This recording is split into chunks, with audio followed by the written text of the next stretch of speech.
Hi, very good morning. I'm Dr. Janak Patel, MD, General Physician. All my video lectures are for educative purpose. They will be very useful to fourth year students, interns, and the person who are practicing. Today we'll be discussing on one of the interesting topic which can be asked as a short note, can be asked as a full question also in your theory. And very frequently you will see such patient in your everyday practice as well as during your internship. That is diabetic ketoacidosis. Sorry, no, today we are going to discuss regarding approach to hypothermia. Sorry, absolutely sorry. So we'll be talking on a person who develops hypothermia. Indirectly we say that is central fever or central hypothermia. That is elevated body temperature due to either there is a damage to TRC center, thermoregulatory center, which is present in hypothalamus, or there is no change in the set point in that TRC center present in a hypothalamus. This particular condition you will see very frequently in India because we are very close to equator. We are exposed to extreme heat sometime. So we do come across what we call the heat illnesses.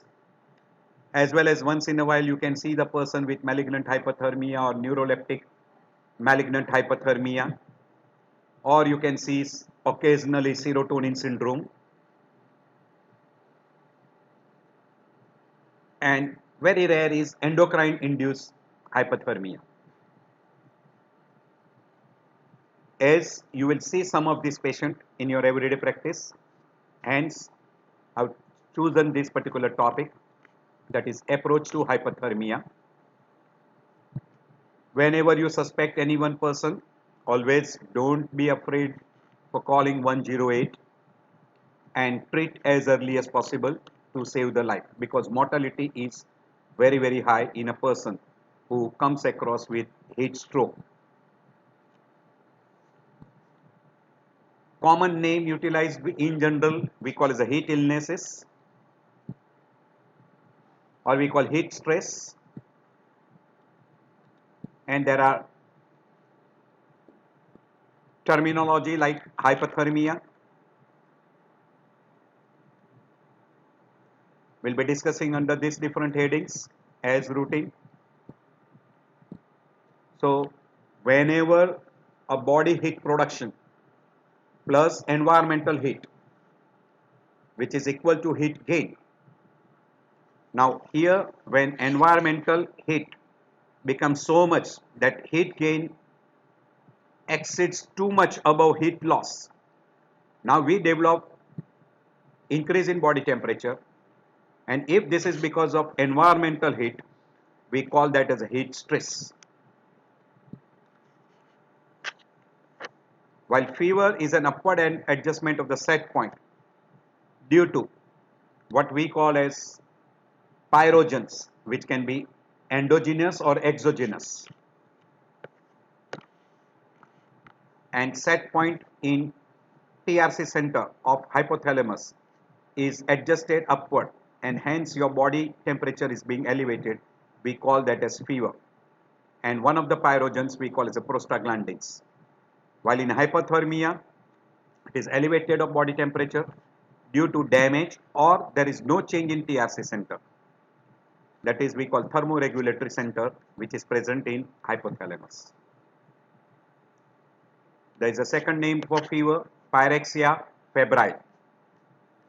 So we use these two common words.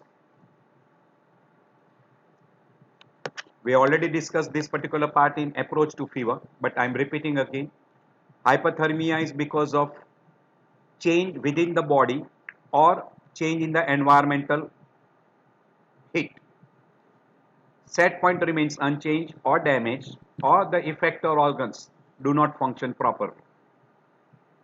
Body temperature will rise to a very high level, and treatment will be cooling methods, either by water or by alcohol bathing or by external cooling methods, etc.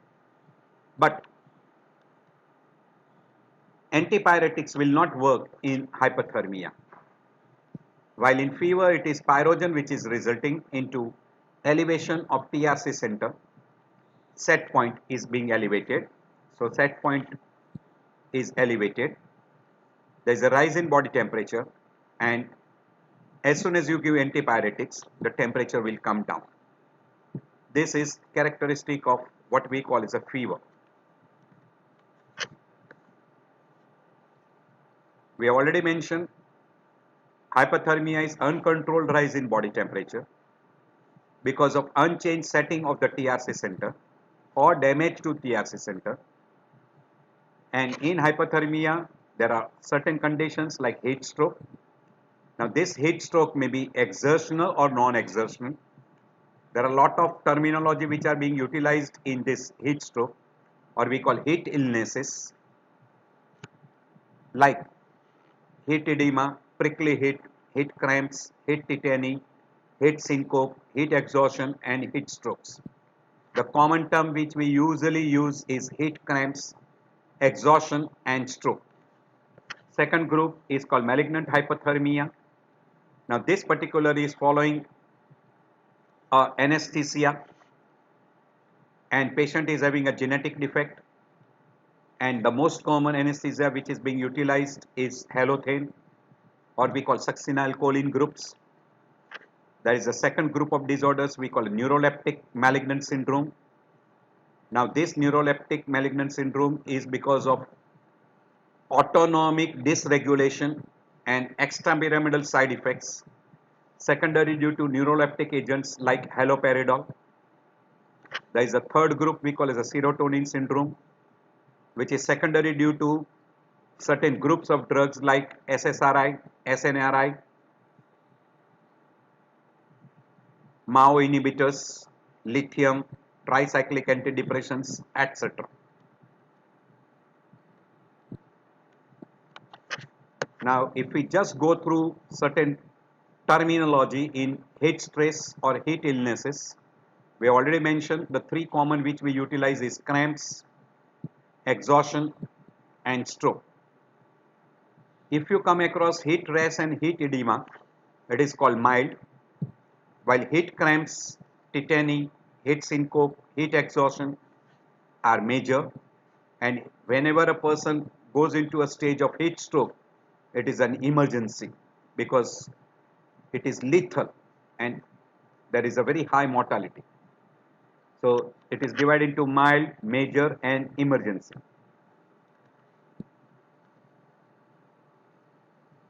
We use two common words, heat illness or heat stress.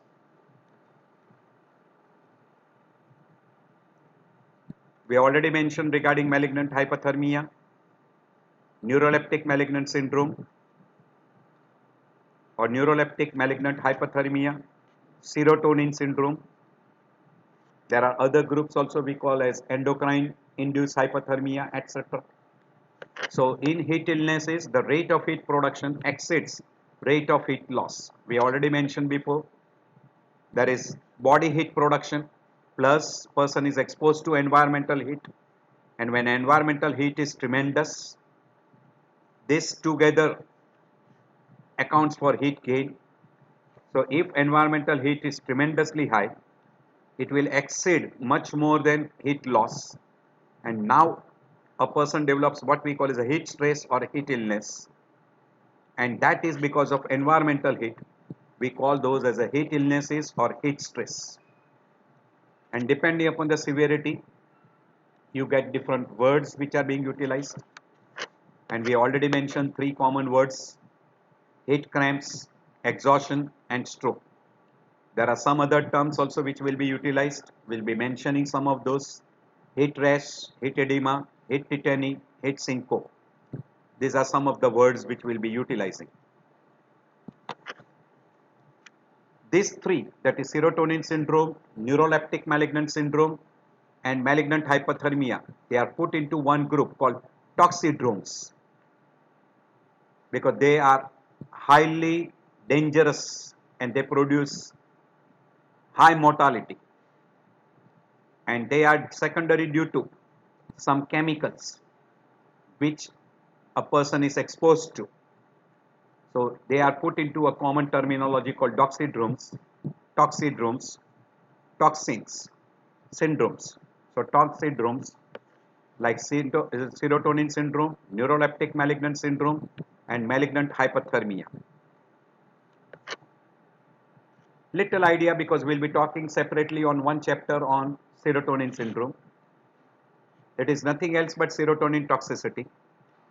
The effects are consequence of relative excess of central nervous system serotonin.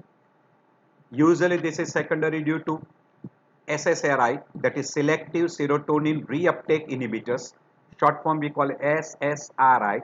S is for selective, second S is for serotonin, R is for reuptake inhibitors. Most common. Second big group is lithium.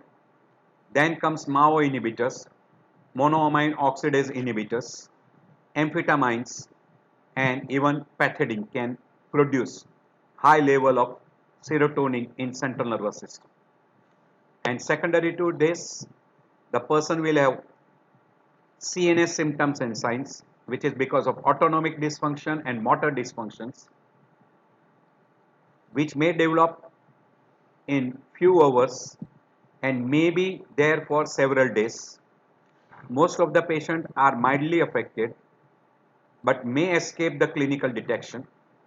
In a severe cases of hypothermia, there will be muscular rigidity with complications like rhabdomyolysis, and because of a severe hypothermia, person can also develop DIC, and secondary due to rhabdomyolysis, person can go into AKI.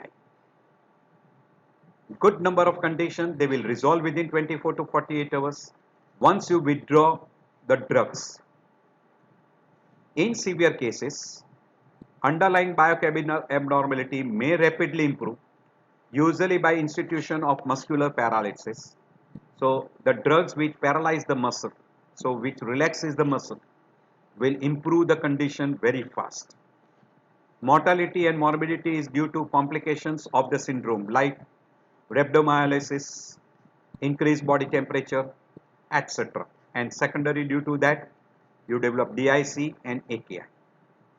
So this is a rough idea regarding serotonin syndrome. While neuroleptic syndrome is secondary due to neuroleptic drugs. So that are due to dopamine depletion or dopamine receptor blockade is responsible for neuroleptic malignant syndrome. Now this is an idiosyncratic reaction to a neuroleptic agents. By and large, it does not produce in all, but in some of the person, there is an idiosyncratic reaction, and that produces lack of dopamine, or there is a blockage of dopamine.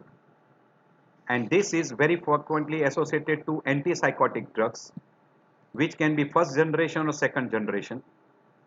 And particularly, it is very commonly the drugs which are being rapidly withdrawn in Parkinsonism. And one of the drug is haloperidol. This will last for several hours to may last for days. There will be classical signs like fever, that is hyperpyrexia, or sorry, not hyperpyrexia, we'll call hypothermia, muscular rigidity, altered mental status, and autonomic instability. And person will develop complication because of hypothermia, and it can be dangerous one and can be lethal. So it is very frequently due to antipsychotic drugs. Both typical and atypical antipsychotic drugs can cause neuroleptic malignant syndrome, and usually 16% will develop within 24 hours. 66% may continue up to 1 week, and virtually all cases will be almost normal within 30 days. There is one another condition we call as a malignant hyperthermia. Now this particularly is to the anesthetic agents, particularly like succinylcholine, and secondary to that, person develops increased carbon dioxide production, increased oxygen consumption, and secondary to that, there is an increased muscle spasm leading to hyperpyrexia, tachycardia, tachypnea, acidosis, and secondary to acidosis, hyperkalemia. Because of hypothermia and severe muscle spasm, rhabdomyolysis, myoglobinuria, increased CPK, that is creatine phosphokinase, and secondary to increased oxygen consumption and increased carbon dioxide production, there will be cyanosis, and good number of times it can be lethal, that is death.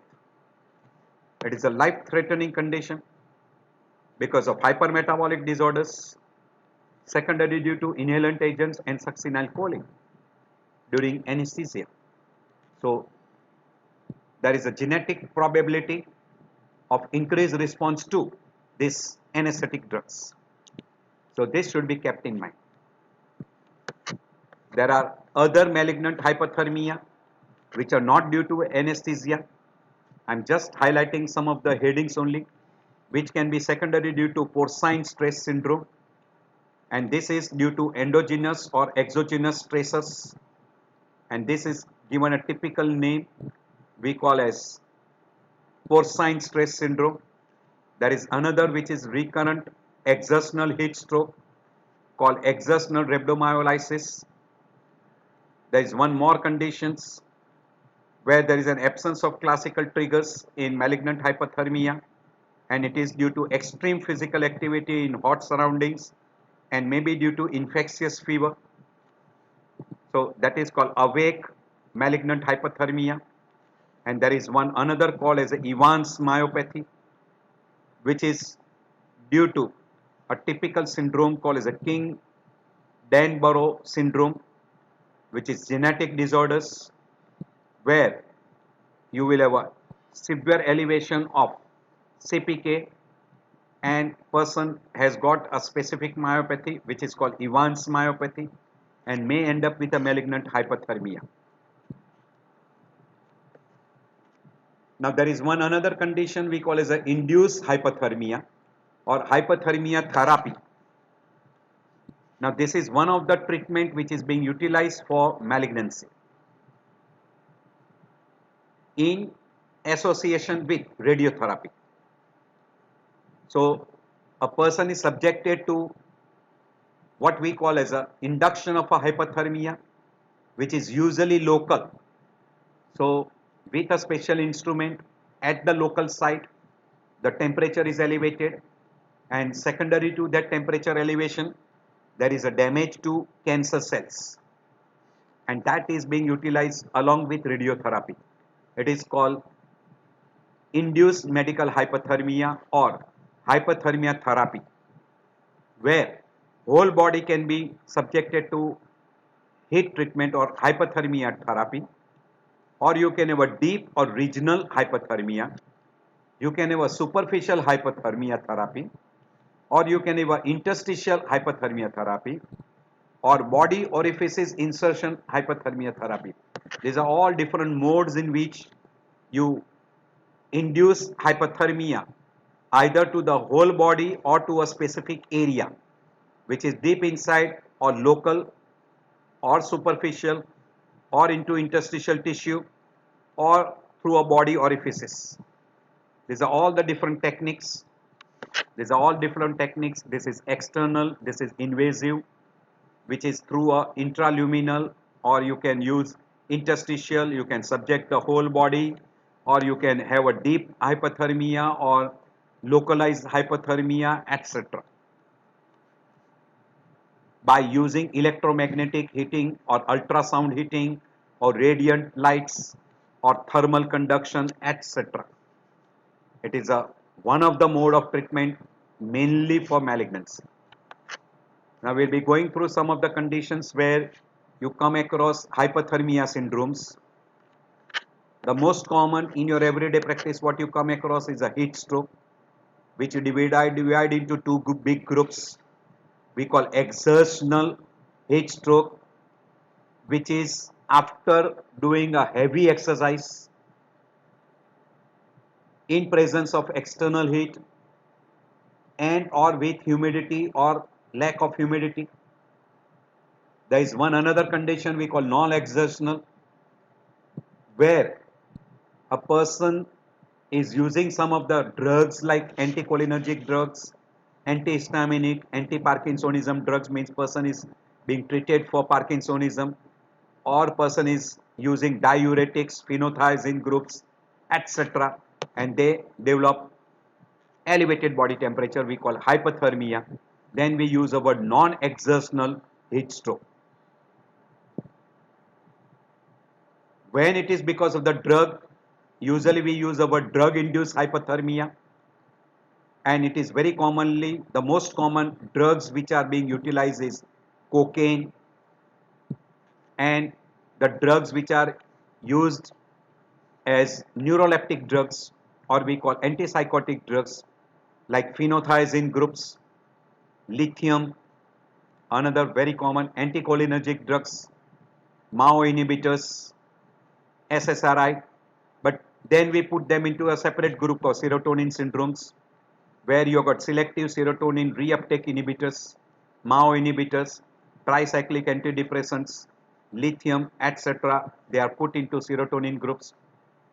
And when it is phenothiazine groups, we call them in a neuroleptic malignant syndromes. But all you can put together into drug-induced hypothermia, and even a non-exertional heat stroke will be also one of the variety of a drug-induced hypothermia. While malignant hypothermia is to the inhalant anesthetics like succinylcholine, which will produce severe muscle spasm, and person will have a specific genetic predisposition to those inhalant anesthetic drugs. There is one more group we call as endocrine induced hypothermia. You can see in a thyrotoxic crisis and once in a while in a pheochromocytoma. Once in a while you can come across in a CNS damage like intracranial hemorrhage, status epilepticus, hypothalamic injury, and there is a damage to TRC center. Person can develop severe elevated body temperature, we call hypothermia syndromes. And even in case of a pontine hemorrhage also, you can have a elevated body temperature. Heat illnesses will occur very frequently too. Environmental heat with person is not acclimatized, person is not having any proper fitness, or person is wearing a cloth where radiation cannot take place. There is an increased environmental humidity, there is an increased metabolic rate, environmental temperature is tremendously increased, there is a wind but it is a hot wind, and person is dehydrated. These are all the factors which can predispose to heat stress, or we call as a heat illnesses. You have to keep all this thing in mind.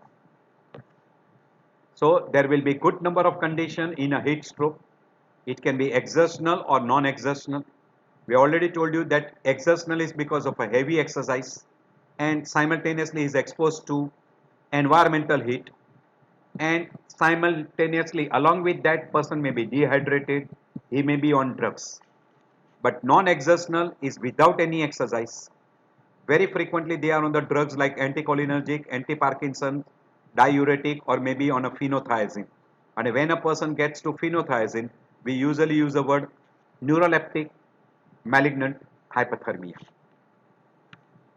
Now, as far as exertional is concerned, it is always environmental factor with workload activities and with exercise, which may be exaggerated by clothings, personal protective equipments, etc., and personal risk factors. There are some predisposing factors which can increase the possibility of heat strokes, like increased heat production,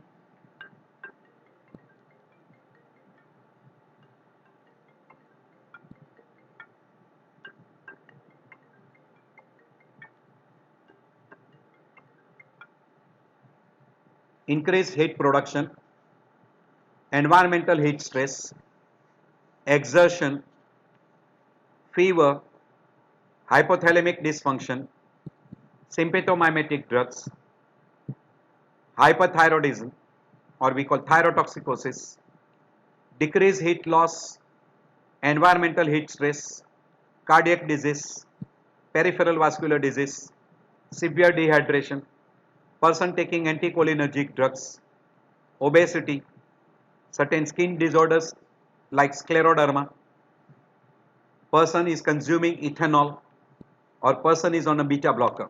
Good number of conditions. This can predispose to heat stroke. So there are human risk factors like poor nutrition, poor physical condition, obesity or a very thin built individual, previous heat illnesses, lack of acclimatization, age over 40, may have a predisposing factors like diabetes, bronchial asthma, pregnancy, person is doing dieting, there will be environmental factors like air temperature being elevated, directly exposed to sunlight, radiant heat, humidity, the movement of the air is very little, there is no good ventilation, a particular job like work intensity, work duration, the location is such that it is directly exposed to sunlight, clothings, particularly the clothings are such that there is no heat loss by conduction radiation, there are no proper protection, etc. Children and elderly are more vulnerable to this heat stroke. Obesity is also one of the factors.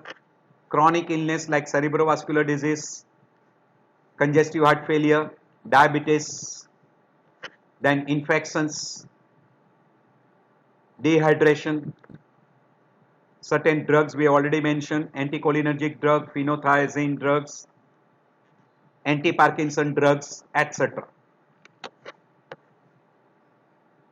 Particularly it will be more common in the army because of their clothings. In athletes they do severe exercises, exertion, inappropriate exposure to high heat or humidity.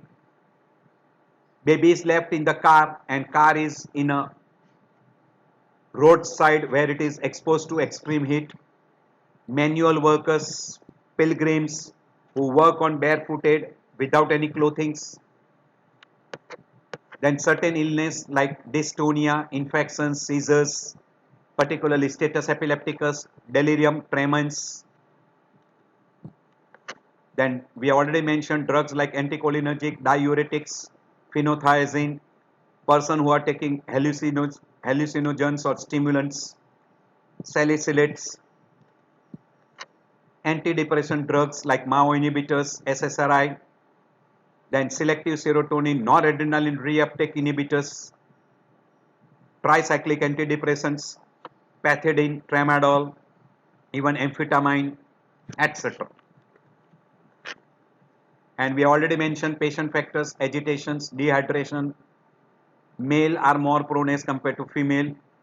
Some organic brain damage, neuroleptics, initially high dose of neuroleptics, high potent neuroleptics like haloperidol, and rapid dosage increase in neuroleptic drugs, etc.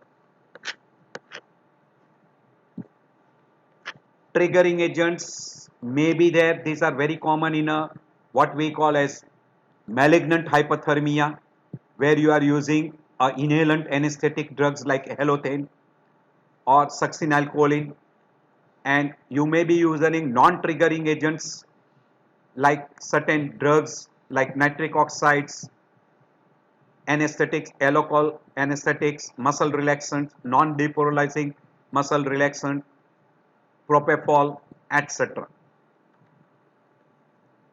These are some of the non-triggering agents which you can use in a person who are more prone to malignant hypothermia. This I'll skip.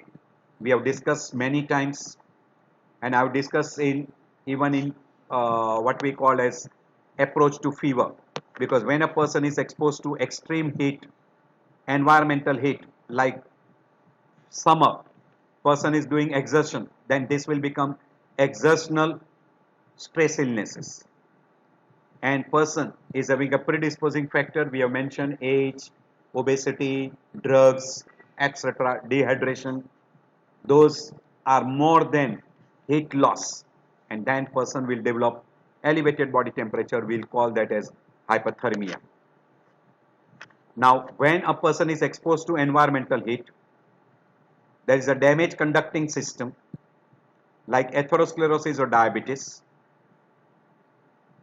Person is dehydrated either because of vomiting, diarrhea or diuretics, and because of this there is a radiator malfunction which can be there secondary due to drugs like anticholinergic drugs, certain skin disease like say scleroderma, or person is wearing a clothes where you cannot lose the heat by radiation.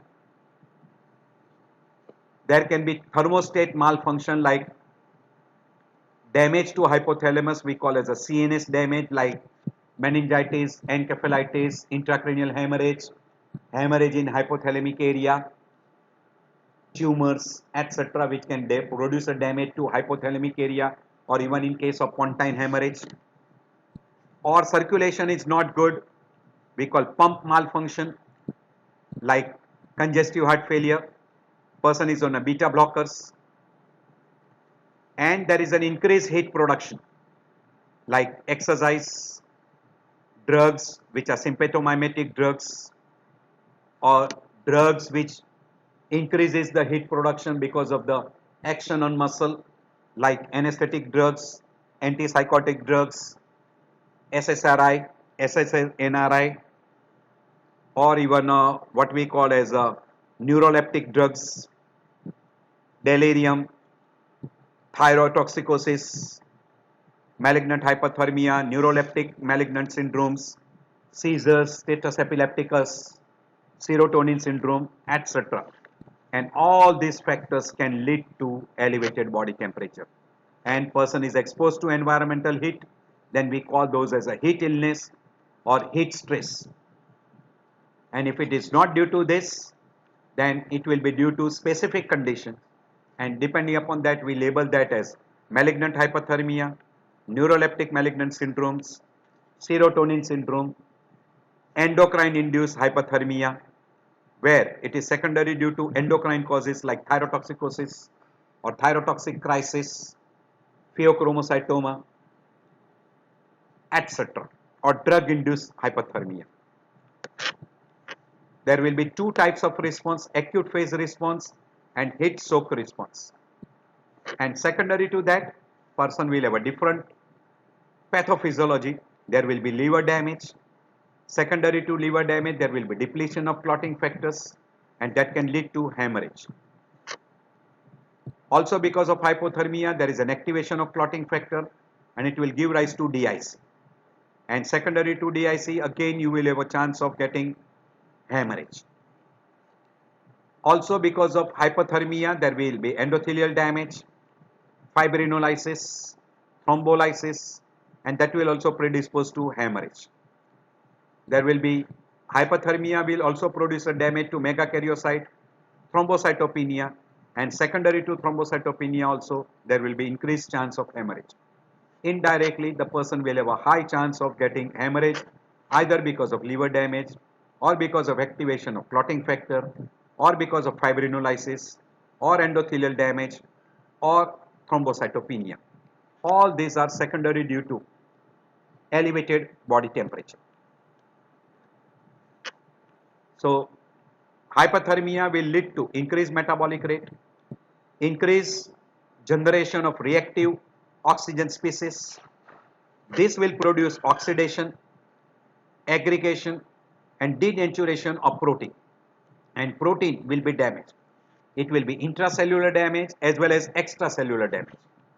Now this property is being utilized. This property is being utilized for hypothermia treatment. So whenever you induce hypothermia, That is we call as a hypothermia treatment. So whenever you induce hypothermia in the body, you call that as a hypothermia treatment. And because of elevated body temperature, there is a damage to protein. That protein is damaged because of oxidation or because of aggregation or because of denaturation. And this damage will include nuclear protein damage, those there is an inhibition of DNA, so repair mechanism is impaired. You will have apoptosis and necrosis. You will have an inhibition of a cell proliferation, and you will have a damage to even membrane of a cell. There will be altered transport function, altered cell signal, and altered receptor function. All this will result into tumor cell death, and now tumor cell can be easily apoptosis can take place and there will be necrosis.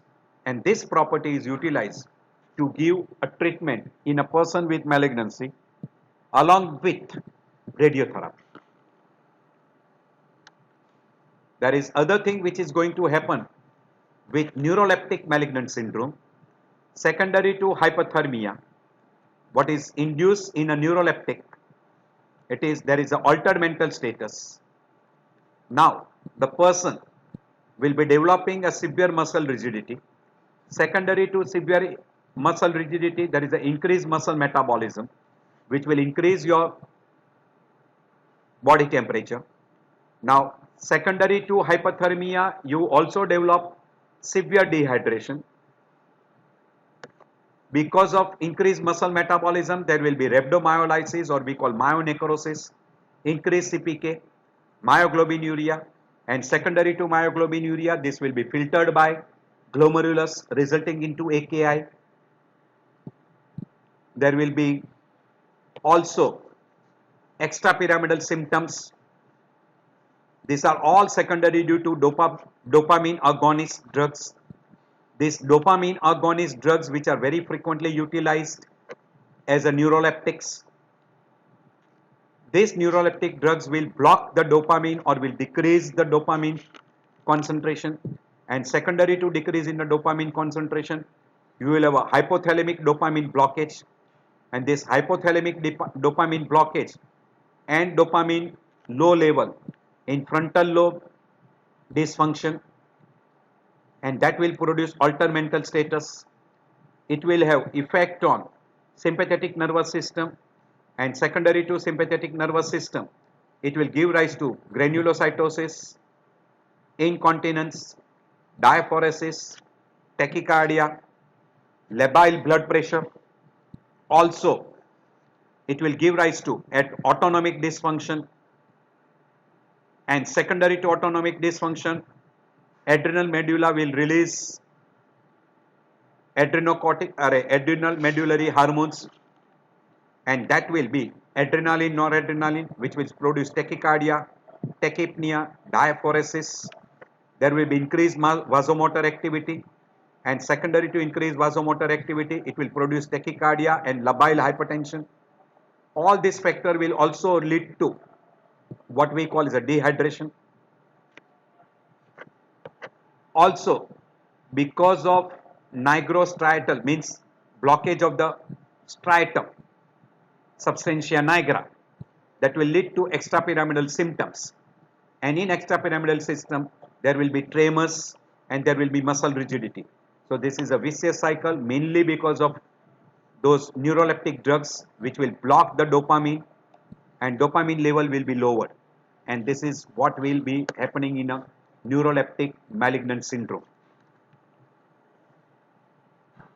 So secondary to hypothermia, core body temperature will be markedly elevated. It will go to 105, 106. There will be progressive denaturing of vital cellular proteins. So this will be cellular damage, failure of vital energy production process, loss of cell membrane function, and secondary to this, now you will get damage to muscles, we call rhabdomyolysis. You will have a DIC, you will have a cardiovascular dysfunction, you will have a electrolyte disturbances, AKI secondary to DIC as well as rhabdomyolysis. There will be damage to liver leading to liver failure, I've already shown you in the previous how the liver failure will be affected.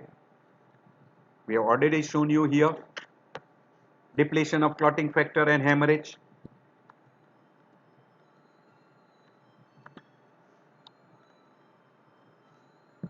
And you will have a damage to CNS leading to permanent neurological damage. It is like a maze. If there is a hot outside, you get a popcorn. The cell will be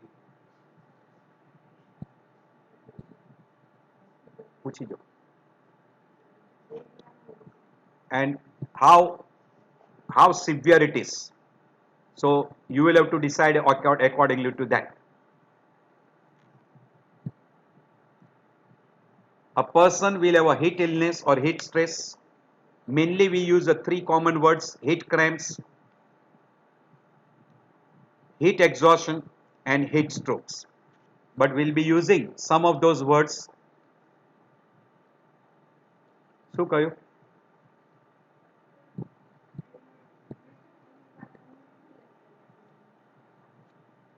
અડધો કલાક ખરો. There are other conditions like malignant hypothermia, serotonin syndrome, neuroleptic hypothermia that we'll not be discussing in detail. So a person with a heat rash, this is one of the word which we commonly utilized, but routinely very not commonly being utilized. But whenever a person gets a little skin changes, the word utilized is heat rash. So if a person comes with a heat rash, he will have a red blister like eruption, bumps, they will be itchy. There is another word called as a prickly heat. Now rest in a cool place, you will get a good response. Allow the skin to dry out, that will also give a good response. And you can use a prickly heat powders and look for infections. Now when it further advances, we use the word heat cramps. During heat cramps, person will have a painful spasm of the muscles. The person will be acquiring an abnormal body posture. He'll be grasping the area where there is a pain, where the muscle is being involved. This will be benefited by rest in a cool place, drinking water or what we call as a hydration. And if still not responding, person should take a medical attention if it is severe enough. Now from this, he goes to a stage we call as a heat exhaustion. This is now becoming little risky. During heat exhaustion, person starts getting severe headache, dizziness, fainting episodes, weakness, person can be irritable, confusion, there will be change in the mood, person will have a stomach problems like nausea, vomiting, he will be feeling sick, there will be extreme sweating, decrease in urine output, and urine will be dark color, and pale clammy skin will be there because of excessive sweating. This will be labeled as heat exhaustion. When it goes to further, now this becomes lethal. Person will be dry and pale. Here sweating may still be present, but slowly sweating will become less and less. Person will have a nausea, vomiting, there will be hot red skin, looks like sunburns, mood changes, irritability, confusion. Person now might get seizures, will collapse, and body temperature will be very high, almost 104, 105, 106, and person may even become unconscious. So you will have to differentiate between heat exhaustion and heat strokes. In heat exhaustion, there will be heavy sweating, while in heat stroke, no sweating. Person will feel thirsty. Here, person will have a red, flushed, hot, dry skin. The person will have a tachypnea, rapid breathing, while here, any symptoms of heat exhaustion, but more severe. So here, these symptoms will be more severe. Tachycardia will be there. Person will have a difficulty in breathing, pinpoint pupil, bizarre behavior, convulsions, confusion, collapse, and even person can be in a comatose condition. While here, tachycardia, headache, blurred vision, exhaustion, clumsiness, confusion, dizziness, fainting episodes, cramps.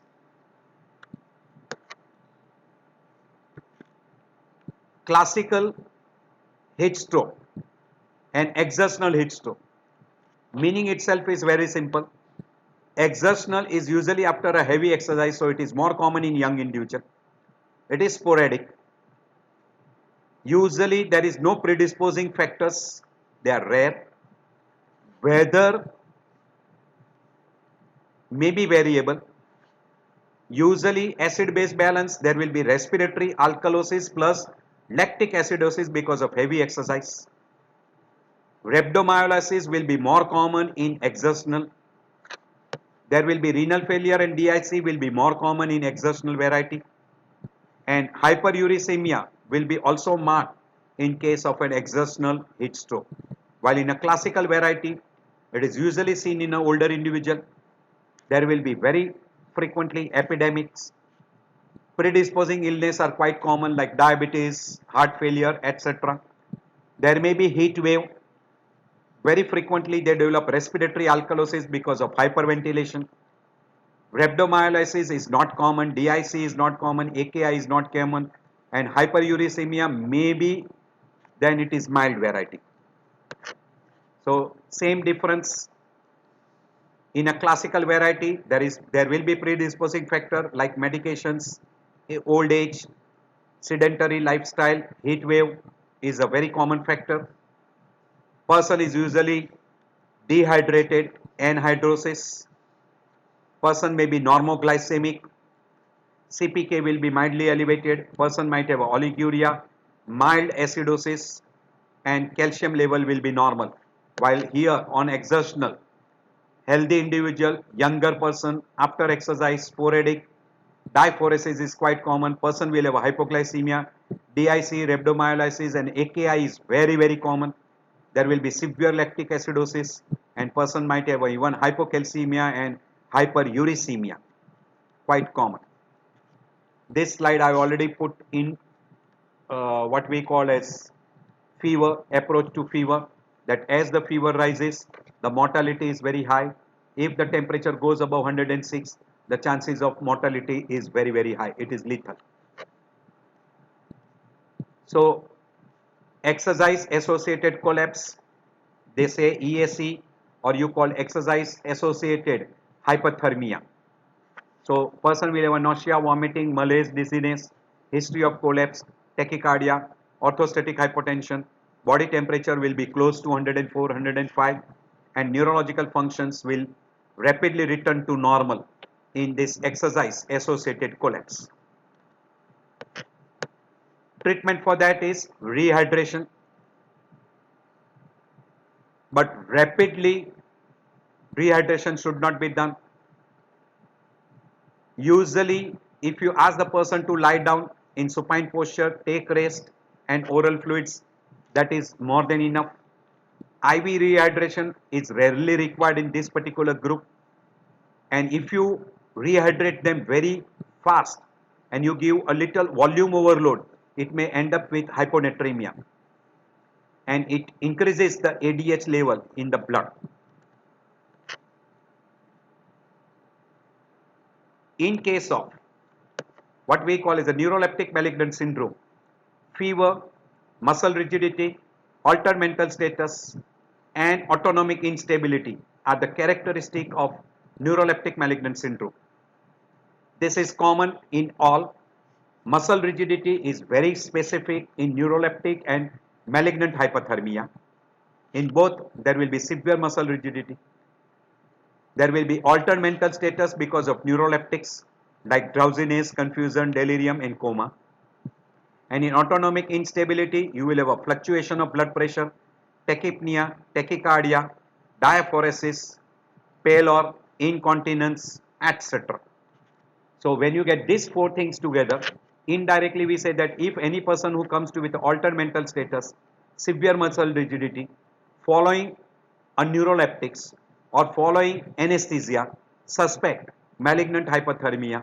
If it is secondary to neuroleptics, neuroleptic malignant syndrome. And if it is after anesthesia, suspect malignant hyperthermia. So do remember this. And if it is after giving what we call as SSRI, the drugs which increases the serotonin level in brain, they are called serotonin syndrome. So I am not going into detail. So there will be extrapyramidal signs, there will be mental alterations. Now in malignant hyperthermia, apart from those three classical signs, we call muscle rigidity, altered mental status, and autonomic dysfunction. That is tachycardia, tachypnea, hypoxia, hypercarbia. Person will have a both respiratory element as well as a metabolic element. We call metabolic and respiratory acidosis. Secondary to acidosis, hyperkalemia. Cardiac arrhythmia may be there because of hyperkalemia. Hypotension, there will be muscle rigidity, masseter spasm. And secondary to that, you will have an increased CPK level, which will be very high, sometimes as high as 20,000 unit. And there will be increased body temperature. When all these things are seen together after anesthesia, particularly halothane or succinylcholine, do suspect malignant hypothermia.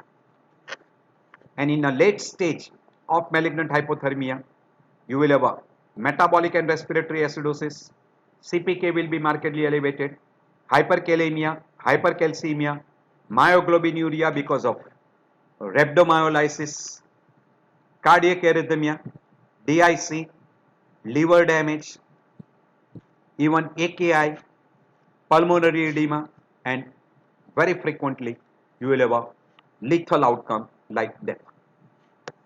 I am skipping over this. This is showing you a difference between thyrotoxicosis, malignant hyperthermia, and pheochromocytoma. I am not going into detail regarding that. At your leisure time, you can go through. As far as investigation in any person with hypothermia is concerned, first is the temperature record. And then you can investigate for liver, kidney, electrolyte imbalance, acid base imbalance. So ABG, electrolyte, LFT, we call renal function test, blood urea, serum creatinine, CPK, myoglobinuria, look for myoglobinuria, CBC, because person will also develop thrombocytopenia, ECG to find out the arrhythmias, CT and MRI to find out the damage to kidney, damage to liver. Then look for personal factors, risk factors, environmental risk factors, and you should monitor them. So ABG, CBC, platelet count, electrolyte, blood urea, creatinine, glucose level, because they will be markedly reduced in malignant hyperthermia and neuroleptic syndromes. Liver enzyme, that is AST, ALT will be elevated, LDH will be elevated, CPK will be markedly elevated in a rhabdomyolysis. You will have a lactic acid acidosis, calcium level will be elevated, you will have abnormal prothrombin time in INR because of a liver damage. Fibrinogen degradation product will be elevated because of DIC. Lot of things you will require. There is one simple method we call as a WBGT, that is wet bulb globe temperature, which will give you, dry bulb will give you normal thermometer recording, wet bulb will give you the humidity recording, and it will also give you radiant heat recording, that is globe temperature. So these are the type of instrument which are available where the person is working, and it give you idea regarding the environmental temperature, wet bulb thermometer, that is humidity, and it will also give you the globe temperature, humidity, and normal thermometer recordings. This is heat stress measurement, where you can measure the area heat stress monitor, and you can have a personal heat stress monitor also for the person who are working in an area where they are exposed to heat. As far as a differential diagnosis is concerned, you should be able to differentiate between a drugs toxicity, alcohol withdrawal syndrome, serotonin syndrome, neuroleptic malignant syndrome, malignant hypothermia, thyrotoxicosis, even in case of what we call as pheochromocytoma. Once in a while you can get even in a sepsis, meningitis, diabetic ketoacidosis, status epilepticus, intracranial hemorrhage. All these conditions you should try to identify if they are suspected clinically, because all those can lead to hypothermia. As far as management is concerned, one antipyretic you can utilize, that is paracetamol, or we call acetaminophen. NSAID you can use. As far as possible, salicylates should be avoided. Glucocorticoid is by and large not utilized if you don't require antipyretics. Then depending upon the clinical condition, you can have selection of glucocorticoids, because in certain people antipyretics, selected patient may require more aggressive antipyretic, like during pregnancy, seizures, cardiac disorders, hemodynamically unstable patient, and with altered mental status. In suspected person with sepsis, empiric antibiotics, and also in a immunocompromised host, empiric antibiotics should be started. What is most important is external cooling mechanism should be started as early as possible. So control of heat stress, prevention of heat illness, treatment of heat rash, cramps, exhaustion and heat strokes should be done. Now we'll be going through that. In case of hypothermia, there is always a standing instruction. As soon as person comes to an emergency, and if you feel that person has got hypothermia, oxygen level should be maintained above 90. So oxygen should be given. Secure and maintain the airway. Person should be put in ICU. Monitor should be started. Obtain a vital data. Obtain a finger stick blood glucose. If person is having hypoglycemia, glucose should be given. Obtain a temperature readings, and depending upon that, cooling method should be started. So cooler environment should be provided. Now if a person is having heat cramps or heat exhaustion, then person should be subjected to the specific treatment, that is cooling measures, IV normal saline to maintain adequate perfusion, and person, even after that, if it does not improve, he should be treated as a heat stroke. In a heat stroke, cooling measures, nil by mouth, IV normal saline, then shivering should be stopped. If shivering develops tremendously, stop rapid cooling. Then seizures should be treated.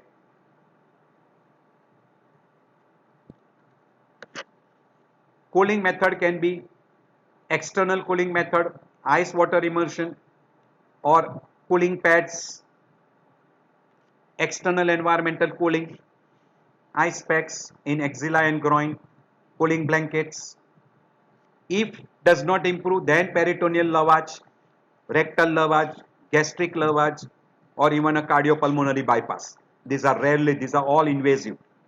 This is peritoneal lavage is invasive.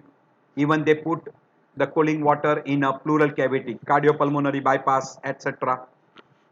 All those are rare methods, not routinely advised. Do not take salt tablets. Avoid direct sun exposure.